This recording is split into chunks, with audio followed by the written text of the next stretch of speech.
Hey folks, Matt from artoftheimage.com. Got the 50mm here, 50 f1.8. This is the E50mm f1.8 OSS from Sony. And as you know from the previous video, got the a6300 here with the venerable little 18-105, which so far I'm really liking. My initial impressions of it are quite favorable. Now, as I mentioned in the other video, I'm looking to try out the 6300 because I think I have a 4K overheating solution. And if I do, this may be something I want to bring into the stable.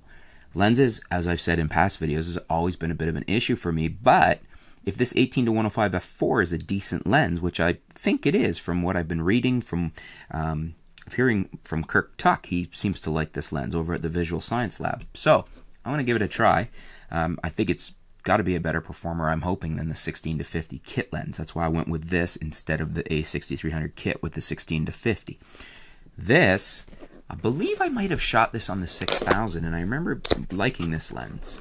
And so, let's get it out of the box here.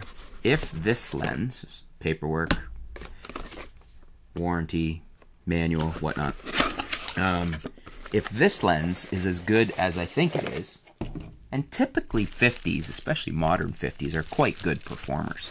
And I've heard lots of good things about this. And yes, thank you, Sony. Oh, metal, it feels like. Lens hood. Always nice to see a company giving you a lens hood with your lens. Are you listening, Canon? How many times have I bought a Canon lens with no lens hood? Such an annoyance, and you feel like you're being nickel and dimed. So, this is the 50 f1.8 OSS. Pretty metal build quality. Very nice. I like the matte finish on the 18-105 better than the glossy finish, but that's a minor quibble. I just noticed it because I noticed my fingerprints are already showing, and on the matte finish you don't get that. So that's an advantage to the matte finish. Maybe Sony will revamp this with that. But overall, the build quality on this seems very nice. It looks like a decent, well-built lens. I like that it's all metal body. Very, very smooth zoom ring. No problems there. And as I said, we do get a hood with it. No, I was wrong. It's not metal. It's plastic. But nicely made plastic hood. I thought it was metal at first. Okay, so it really extends it. It's pretty much almost the length of the lens. So a nice deep hood, which is, it's good to have a good hood. I don't use filters, because I don't like to degrade the lens quality. I always use hoods, and they will protect your lens from 90% of, especially if you're careful, you'll never have a problem.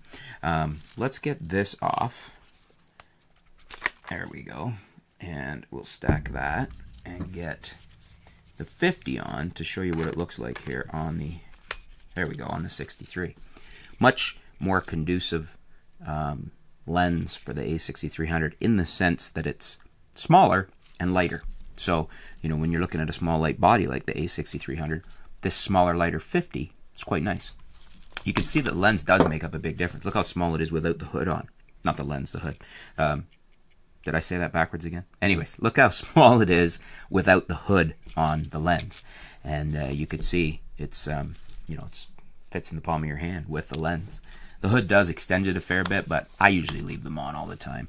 It's just a little bit of length, and it's not really any added weight or anything. So there it is there, and I'm really looking forward to trying this combo out. The 50 on the a6300 gives us an equivalent field of view of a 75mm, which is very close to an 85mm, our traditional portrait lens length. And I like 50s for that reason on APS-C. This should be amazing with a really, really good sensor in the a6300. And I'm hoping it's a really good combo for video. A fast, lightweight lens with image stabilization on a very capable 4K video camera if we can control the overheating, which I think I can. And I'll be back with more on that. So, if you have any questions about the 50 or the 18-105 or the 63, leave them in the comments below.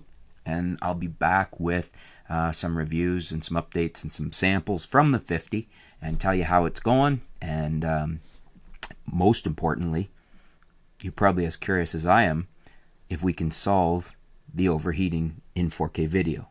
So that's what I'm really excited about. I've got some additional ideas, and I got about 5 things that should deal with that problem. When you put them all together, it should not be a problem at all, hopefully. Anyways, again, if you have any comments, leave them in the comment section below. Any questions, feedback, whatnot. Thanks very much to B&H for the loan of the 63, the 50, and the 18-105. Again, check the links out below. I'll put the links below. You can check them out.